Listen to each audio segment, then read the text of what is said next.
اللهم صل على سيدنا وشفيعنا وحبيبنا وكريمنا ومولانا محمد معدن الجود والکرم وعلى آلہ وصحبہ وبارک وسلم۔ عزیزان گرامی،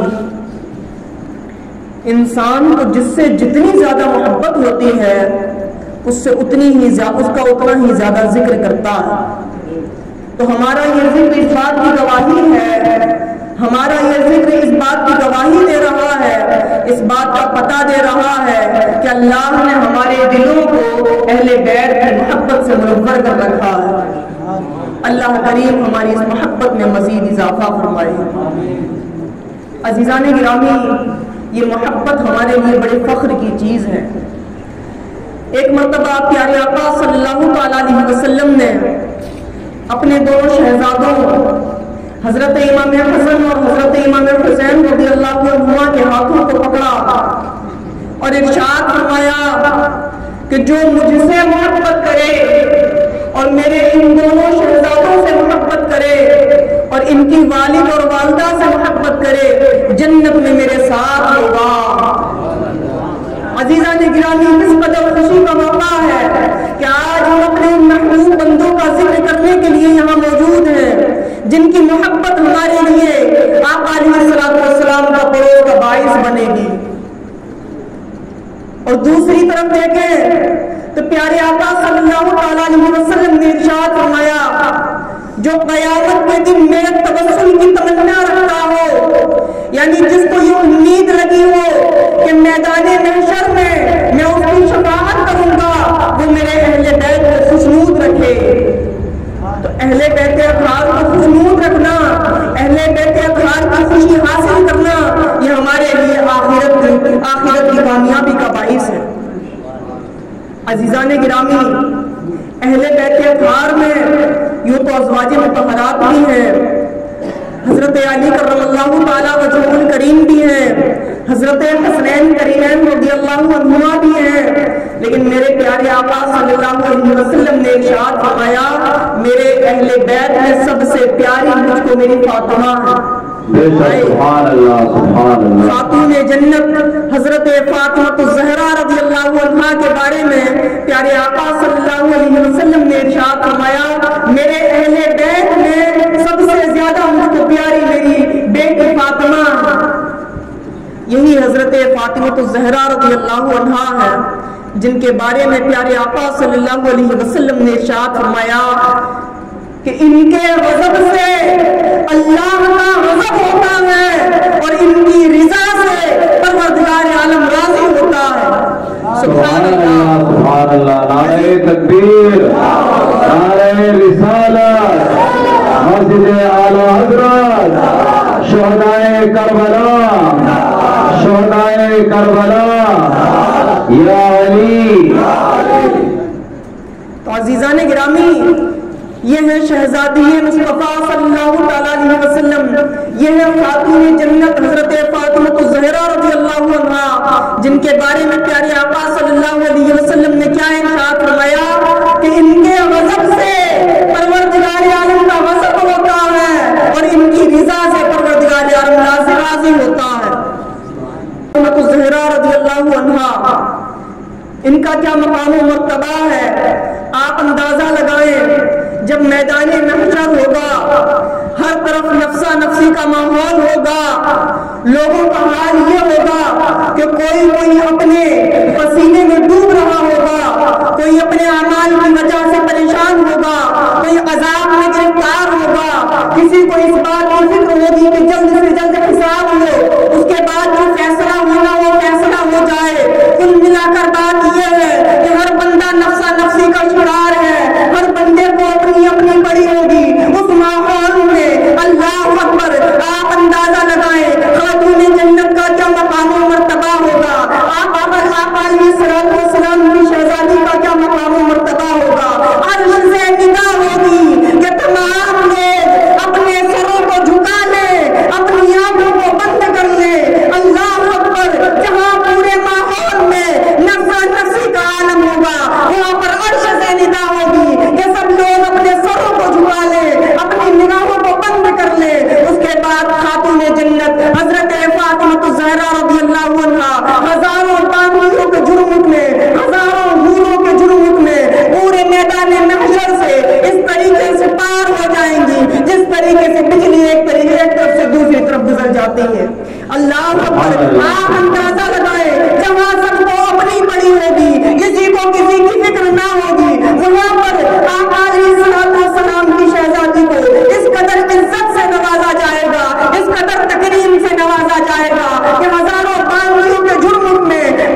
مرتبہ شہزادی رسول حضرت خاتون جنت حضرت فاطمہ الزہرا رضی اللہ عنہا کا ہے۔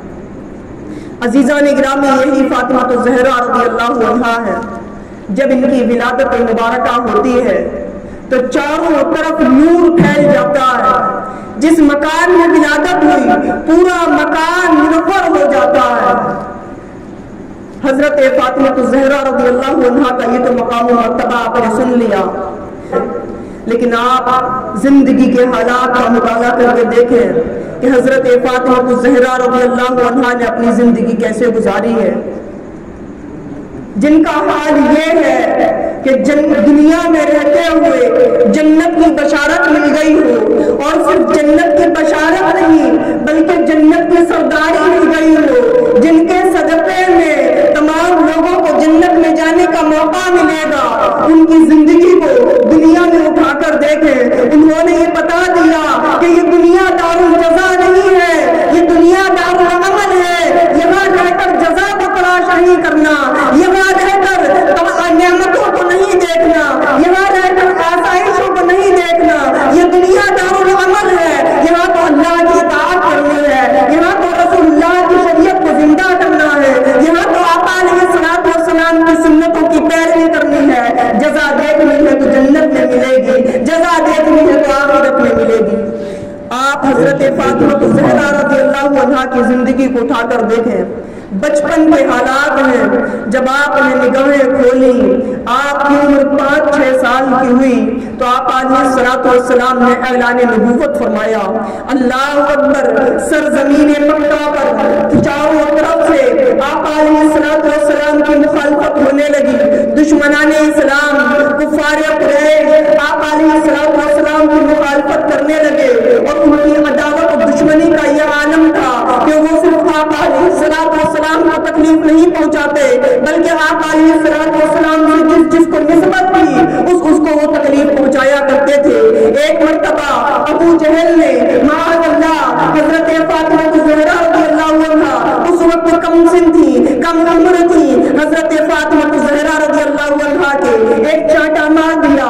حضرت فاطمہ الزہرا رضی اللہ عنہا آپ اپنے ابا جان کی بات میں آنے کے بعد شکایت کرتی ہیں، ابو جہل کی شکایت کرتی ہیں۔ آپ علیہ الصلوۃ والسلام نے اس وقت کے ایک معزز شخص جو معزز شمار کیے جاتے تھے ابو سفیان کے پاس بھیج دیا کہ جاؤ، خاندان کے بڑے آدمی ہیں، ابو سفیان سے جا کر شکایت کر دو کہ ابو جہل نے میرے ساتھ ایسا ایسا کیا ہے۔ حضرت فاطمہ الزہرا رضی اللہ عنہا چھوٹی سی ہے، کم سن ہے، کم عمر ہے، ابو سفیان کے پاس جاتی ہیں اور جانے کے بعد شکایت کرتی ہے کہ ابو جہل نے میرے ساتھ ایسا ایسا کیا ہے۔ ابھی ابو سفیان ایمان نہیں لائے تھے، ابھی ابو سفیان مسلمان نہ ہوئے تھے، لیکن ابو سفیان سے گوارا نہ ہوا کہ اتنی سی ننھی سی بچی کے اوپر ظلم و ستم کیا جائے، اتنی سی ننھی سی بچی کے اوپر ہاتھ اٹھایا جائے۔ اسی وقت ابو سفیان حضرت فاطمہ الزہرا رضی اللہ عنہا کو ساتھ میں لیتے ہیں اور لانے کے بعد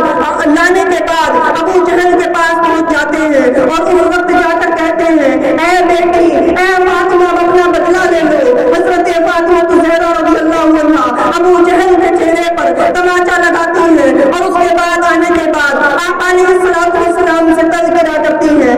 آپ علیہ الصلوۃ والسلام کے دل سے دعا نکلتی ہے، مولا ابو سفیان نے میری بیٹی کا ساتھ دیا ہے، ابو سفیان نے میری بیٹی کا بدلہ دلایا ہے، تو اس معاملے کو ابو سفیان کے لیے خیر بنا دے۔